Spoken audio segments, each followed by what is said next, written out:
La Voz de América presenta.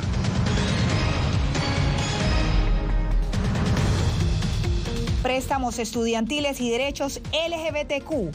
Dos importantes fallos este viernes de la Corte Suprema de Estados Unidos.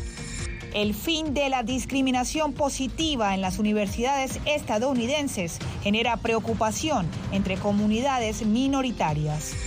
Además, más de 800 leyes entrarán en vigencia en Texas. Las migratorias son prioridad para el gobernador Greg Abbott. Y culmina la visita del enviado del Papa a Rusia, que busca el fin de la guerra en Ucrania.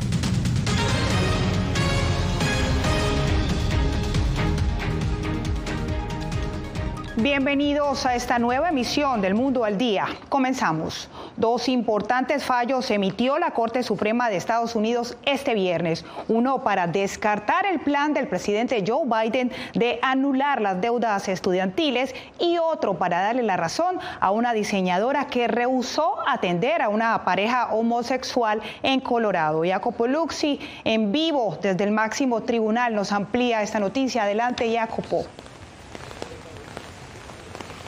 Bueno, Diva, el presidente Joe Biden acaba de hablar y ha criticado duramente el fallo de la Corte Suprema, pero al mismo tiempo dijo que como se ha cerrado ahora un camino, se va a abrir otro para todos los estadounidenses que en estos años han pedido un préstamo. Entonces, el presidente sí ha criticado duramente la Corte con este fallo, pero al mismo tiempo ha brindado opciones alternativas, afirmando que esta no es la última palabra. Claro, él quería utilizar el dinero que se utilizó durante la pandemia para poner en pausa los préstamos. Esto no es más un camino factible, pero claro, hay otras opciones. Pero por ahora, esta acción, que habría sido una de las más caras en la historia de Estados Unidos, no es más un camino viable.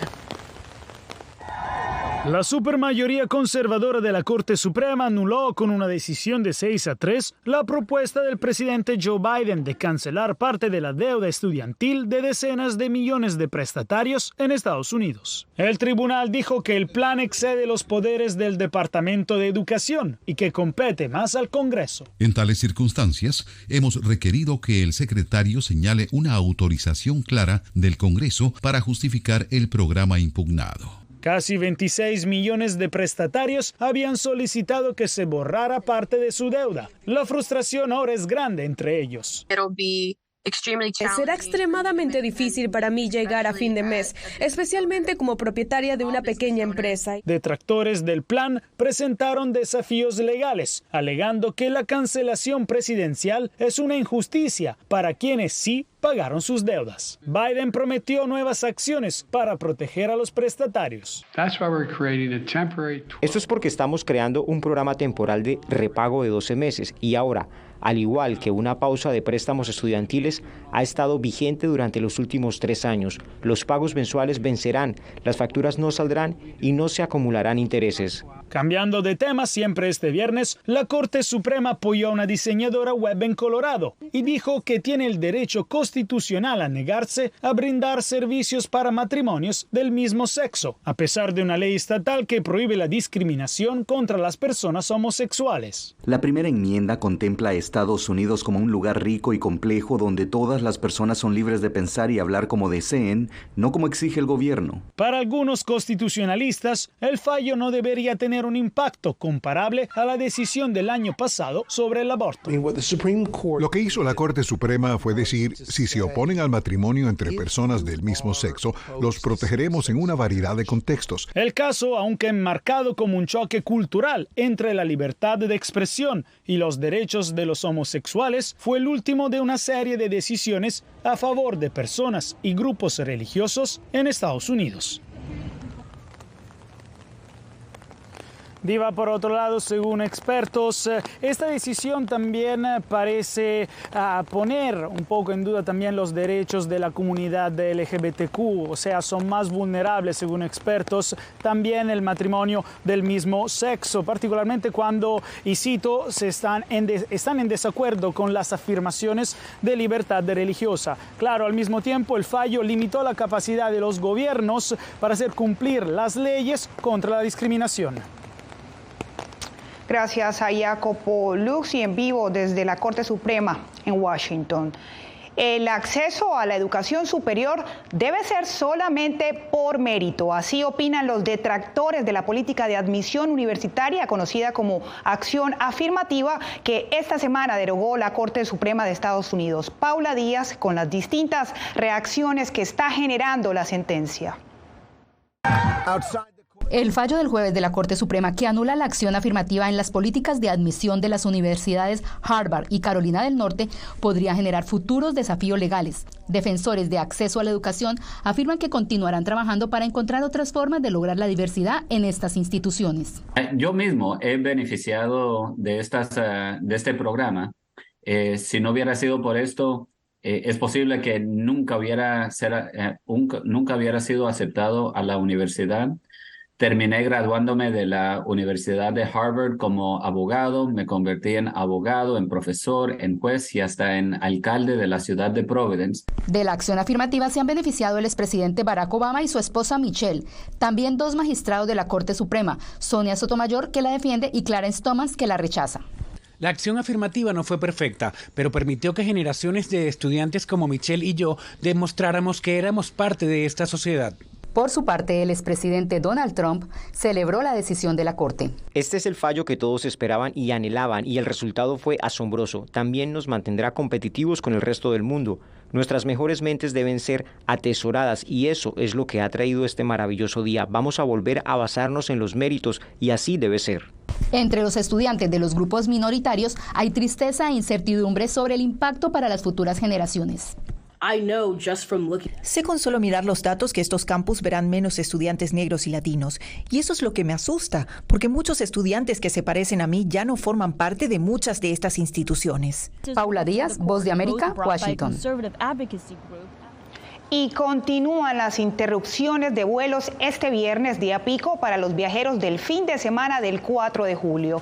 El mal tiempo en el noreste estadounidense ha provocado interrupciones generalizadas en los aeropuertos más congestionados. La Administración de Seguridad del Transporte espera examinar a 17.7 millones de personas este fin de semana, alcanzando un récord histórico, mientras las aerolíneas culpan de los retrasos a una escasez de controladores de tráfico aéreo. Este septiembre entrarán a regir por lo menos 800 nuevas leyes en Texas, varias de ellas de corte migratorio, un tema que ha sido prioridad para el gobernador Greg Abbott. Laura Sepúlveda nos informa. 834 nuevas leyes han sido firmadas por el gobernador de Texas, Greg Abbott, durante los últimos 2 meses, a pesar de que el Congreso estatal sesiona de manera limitada para aprobar la legislación. La legislatura de Texas solo se reúne durante 140 días cada 2 años. Texas es uno de los estados más grandes de Estados Unidos por población y tiene una de las economías más grandes del mundo si fuera por sí solo un país. Una vez que el legislativo estatal cerró su periodo de sesiones a fines de mayo, el gobernador tuvo un plazo de 20 días para firmarlas. De lo contrario y de forma automática, se convierten en ley sin posibilidad de que el jefe del estado las pueda vetar. Esta sesión es un poco diferente porque el gobernador tiene la capacidad de llamar a una sesión especial sobre cualquier tema que desee, y por eso ha convocado varias sesiones especiales para impuestos a la propiedad, asuntos fronterizos, y anticipamos una más adelante en el año sobre temas de educación. Varias de las iniciativas que llegaron a la oficina del gobernador estuvieron relacionadas con la criminalización por tráfico humano y de drogas, aumentando la posibilidad de las penas, lo que regirá a partir del 1 de septiembre cuando se inicie el nuevo año fiscal. Una característica notable de la política de Texas es que los republicanos priorizan abrumadoramente la inmigración y la seguridad fronteriza cuando se trata del trabajo de la legislatura. El próximo periodo de sesiones se instalará en enero de 2025. Laura Sepúlveda, Voz de América, Austin, Texas. Gracias a la caridad de la sociedad civil, miles de migrantes en la frontera norte de México pueden alimentarse. Desde Tijuana, Vicente Calderón nos muestra cómo ante la falta de ayuda estatal y la poca oferta de albergues suplen la necesidad básica de alimentarse. Verónica Alvarado se esmera a la hora de preparar la comida. Tenemos 80 pollos. Se van a hacer en mole. Otros se van a hacer en ensalada de pollo. Le digo, depende de cada albergue. De la cocina de la Fundación Binacional Tijuana Sin Hambre sale el plato principal para casi una veintena de albergues para migrantes. Menos del 10% de los albergues de la ciudad reciben fondos gubernamentales. Nos unimos para hacer despensas que le dábamos a familias enfermas de COVID. De esos refugios llegan a recoger las bandejas con cerca de 3,000 comidas diarias. El gobierno de Tijuana calcula que en los albergues de esta frontera hay unos 5,000 migrantes esperando cruzar a Estados Unidos. Un platito de alimento, un vasito de agua es una gran diferencia para ellos. A veces, el hambre está en un campamento o entre los muros que separan a México de Estados Unidos. ¡Burritos y agua gratis! Hasta ahí van a combatirla. Difícil, pero si se pone el corazón, todo sale. Lo hacen voluntarios y empresas de ambos lados de la frontera que donan recursos o su tiempo. Somos como un puente entre la bondad y la necesidad. En 2019, con la caravana centroamericana, miles quedaron varados en Tijuana buscando asilo. Fue cuando la organización World Central Kitchen del chef español José Andrés llegó a atenderlos. Se retiró cuando consideró que ya no era una emergencia humanitaria. Sin embargo, la necesidad ha ido en aumento y esta fundación fronteriza ha tenido que incrementar el esfuerzo. Vicente Calderón, Voz de América, Tijuana. Este viernes, la Contraloría General de Venezuela ratificó la inhabilitación política por 15 años contra la opositora María Corina Machado, quien aspira a ser candidata presidencial en 2024. La ratificación responde a una solicitud del diputado José Brito, denominado de oposición, para conocer el estatus político de Machado, quien actualmente encabeza las encuestas en intención de votos para las primarias del 22 de octubre. Con 93 años, Radio Caracas Radio, la emisora radial más antigua de Venezuela, cierra sus puertas. Adriana Núñez Rabascal habló con su director sobre las causas. Fundada en 1930, Radio Caracas Radio fue sacada del aire por el gobierno de Venezuela el 30 de abril de 2019 por transmitir el alzamiento cívico-militar de ese día.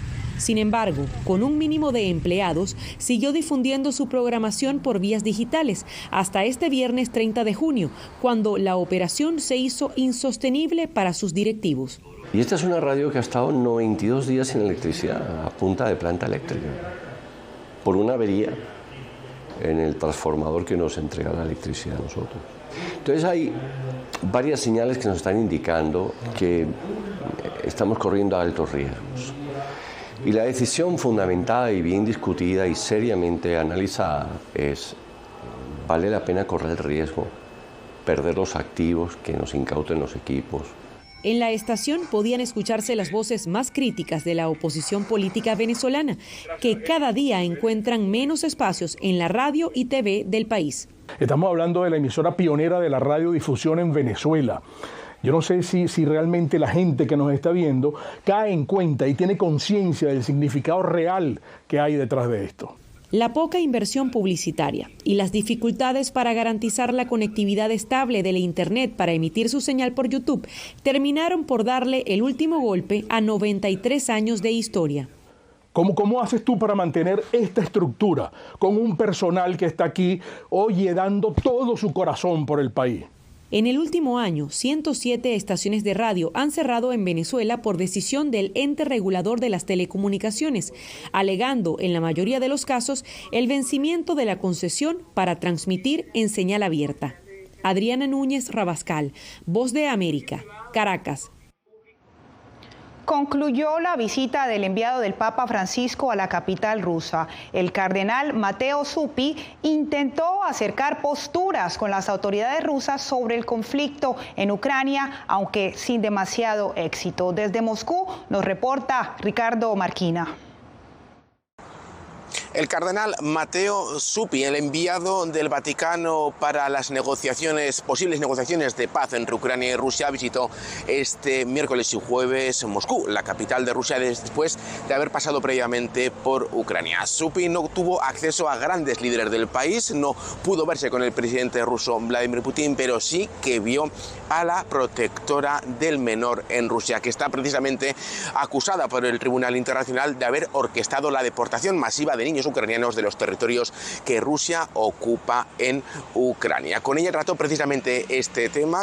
Rusia asegura que está tratando a esos niños con humanidad cristiana y niega estar haciendo nada equivocado. También Supi se reunió con el líder de la Iglesia Ortodoxa rusa, el patriarca Kirill, el patriarca de todas las Rusias, con quien mantuvo una reunión cordial, dijeron ambas partes. Esta reunión supone todo un avance en las relaciones entre ambas iglesias, ya que las relaciones históricas entre la Iglesia Ortodoxa rusa y la Iglesia Católica son bastante malas, para qué decirlo de otra manera. Desde ya hace décadas la Iglesia Ortodoxa rusa asegura que la Iglesia Católica hace proselitismo aquí en Rusia. Sea como fuere la reunión, las diferentes reuniones que tuvo el cardenal aquí en Moscú fueron todas de carácter humanitario, intentando promover la idea de que es necesario dar pasos hacia la paz. Pero no ha trascendido al menos ningún acuerdo, ni siquiera ningún acuerdo de calado siquiera, pero ningún tipo de acuerdo entre el Vaticano y las autoridades rusas. No ha salido nada,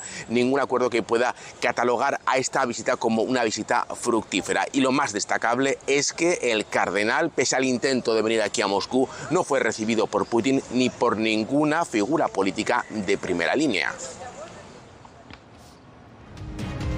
En El Salvador hay polémica por las aspiraciones reeleccionistas de Nayib Bukele. Detalles al regresar.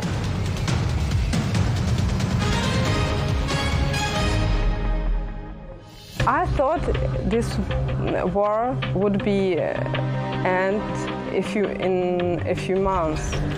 We have to live our life for us and for these people who try to protect our country. Ucranianos en las Américas, tiempo de guerra. Desde el próximo 3 de julio en todas las plataformas de La Voz de América.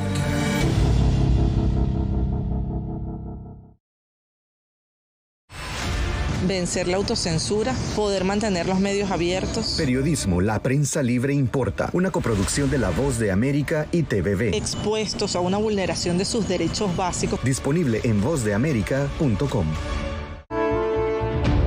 My twins are 7 years old, and from the first day my parents arrived, they were like, grandparents, why don't you stay here in Panama with us until the war is over? Ucranianos en las Américas, de regreso al frente de batalla. Una producción especial de La Voz de América, pronto en todas nuestras plataformas.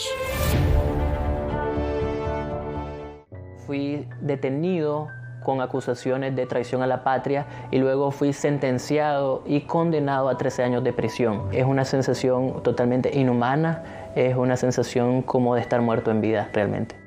¿Qué sientes cuando tocas? Cuéntame. Pues me siento contento, siento que puedo expresar mis emociones.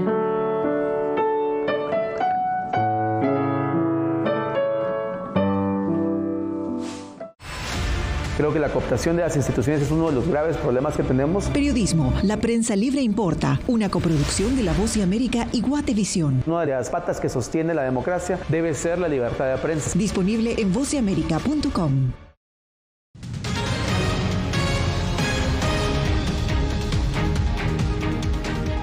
Como inconstitucional califican algunos analistas la inscripción del presidente Nayib Bukele como precandidato a las elecciones internas de su partido Nuevas Ideas. Claudia Saldaña nos amplía.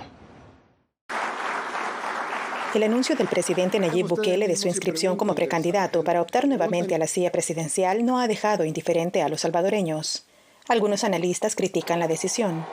Una persona que no cumple los requisitos para ser presidente de la República no puede competir en las internas tratando de ganar una candidatura para ser presidente de la República. Algunos ciudadanos apoyan la idea.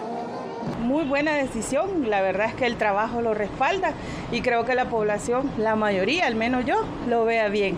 Yo pienso de que si el pueblo está de acuerdo no habría un problema. Habría que ver porque ahorita todavía no es seguro eso, solamente se han inscrito, pero tendrían que aprobar eso y hasta donde yo sé eso es inconstitucional. La reelección está expresamente prohibida en la Constitución. que establece que no pueden ser candidatos a la presidencia quienes hayan ocupado el cargo por más de 6 meses, consecutivos o no, durante el periodo inmediato anterior o dentro de los últimos 6 meses anteriores al inicio del periodo presidencial.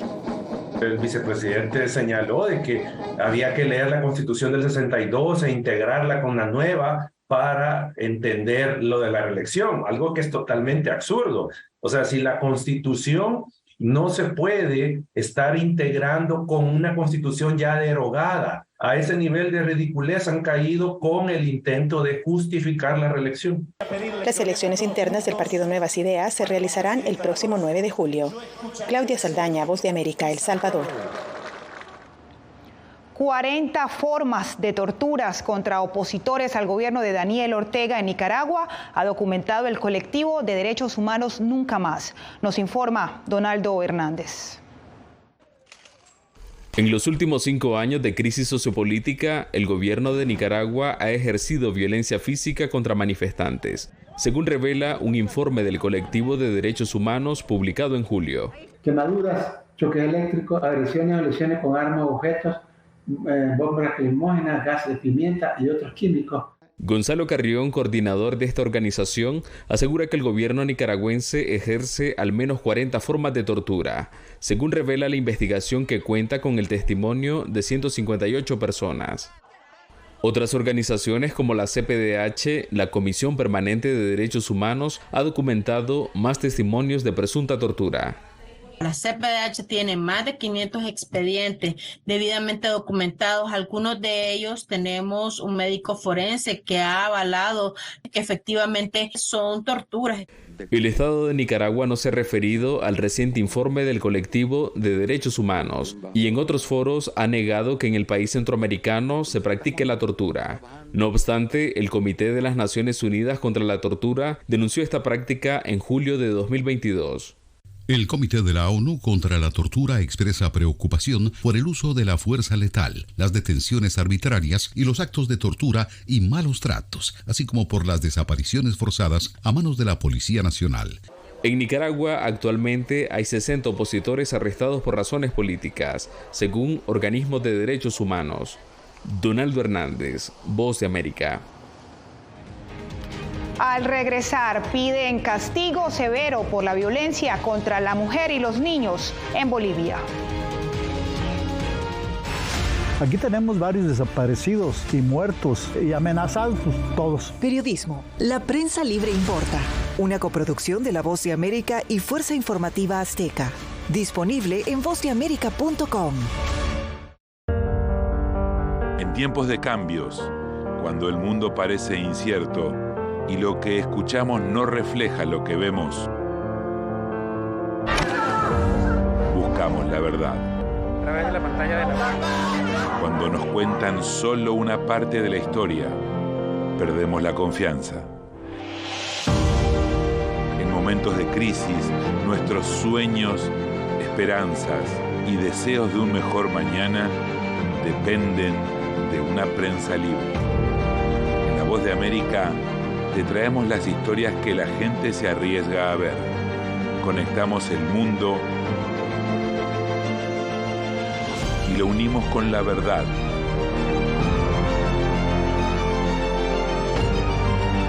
En La Voz de América te presentamos el panorama completo.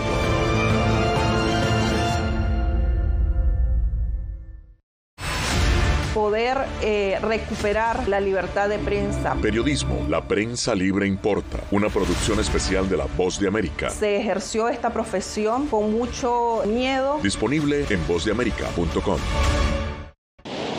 Algo he aprendido estos últimos años y es el darme cuenta de que nosotros podemos planear todo, pero que la vida tiene cosas para vos que no te imaginas. Me duele porque estoy aquí por ese país que hoy me quitaron.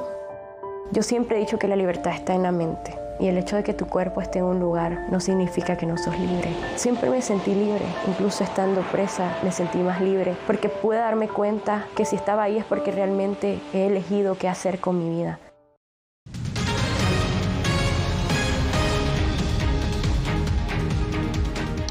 Justicia y castigos más severos piden las familias de las víctimas de feminicidios e infanticidios en Bolivia. Fabiola Chambi nos cuenta que en algunos casos, aunque los agresores ya tenían antecedentes e incluso sentencias, fueron liberados.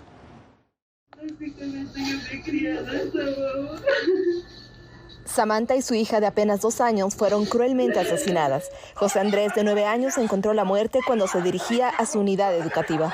Sus historias ya son parte de los 46 feminicidios y 10 infanticidios registrados en lo que va del año en Bolivia. La extrema crueldad y la premeditación de los perpetradores, ¿no? Como el caso, por ejemplo, este último caso en La Paz, el caso de Samantha, que murió degollada conjuntamente su niña. El hecho de que esto se esté planificando, se plantee y se diga, bueno, voy a hacer esto, voy a hacer aquello, es lo que nos llama la atención y creemos que es también contra lo que hay que luchar. Varios casos develaron que los agresores ya tenían antecedentes e incluso sentencias y fueron liberados. Por eso algunas organizaciones, activistas, legisladores y parientes de las víctimas apuntan a los operadores de justicia y abren el debate a propuestas como la pena de muerte, castración química o sumatoria de condenas. Necesitamos cambiar nuestras estructuras penales. Necesitamos avanzar en la lucha contra ciertos delitos que están ocurriendo cada vez con mayor frecuencia. El Tribunal Supremo de Justicia informó esta semana que en Bolivia existen 467 personas declaradas en rebeldía, en casos que involucran agresiones y abuso sexual en contra de mujeres y menores de edad. Fabiola Chambi, Voz de América, Bolivia. En Francia continúan las manifestaciones por la muerte de un joven luego de recibir un disparo de un agente de la policía en un control de tránsito en las afueras de París. 875 personas han sido detenidas en las últimas horas. El presidente Emmanuel Macron encabezó una reunión interministerial urgente sobre los disturbios en todo el país. Y usted no se mueva, ya regresamos en El Mundo al Día. I thought this war would be end in a few months. We have to live our life for us and for these people who try to protect our country. Ucranianos en las Américas, tiempo de guerra. Desde el próximo 3 de julio en todas las plataformas de La Voz de América.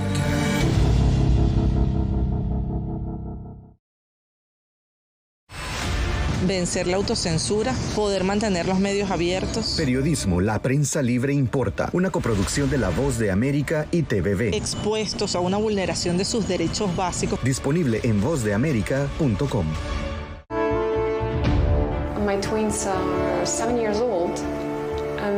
From the first day my parents arrived, they were like, grandparents, why don't you stay here in Panama with us until the war is over?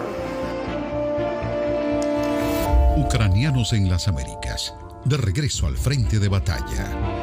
Una producción especial de La Voz de América. Pronto, en todas nuestras plataformas. Fui detenido con acusaciones de traición a la patria y luego fui sentenciado y condenado a 13 años de prisión. Es una sensación totalmente inhumana, es una sensación como de estar muerto en vida realmente. ¿Qué sientes cuando tocas? Cuéntame. Pues me siento contento, siento que puedo expresar mis emociones.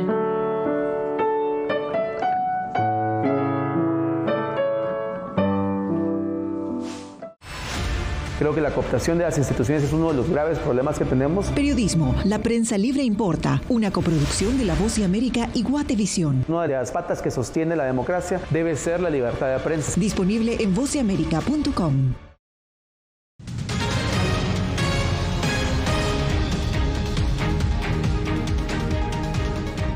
Cerramos con la celebración del Inti Raymi en Cusco, Perú, donde decenas de miles de espectadores se reunieron para realizar esta sagrada ceremonia inca que la celebran en honor al dios Inti, que en quechua significa sol. Esta fiesta se hace para pedirle al Taita Inti, Padre Sol, que devuelva el calor, el fuego, las buenas energías y la prosperidad a la población. danzas, música y mucho color engalanan este ritual que revive las tradiciones ancestrales de los incas durante el solsticio de invierno. Y de esta manera llegamos al final en El Mundo al Día. Que tengan un buen fin de semana.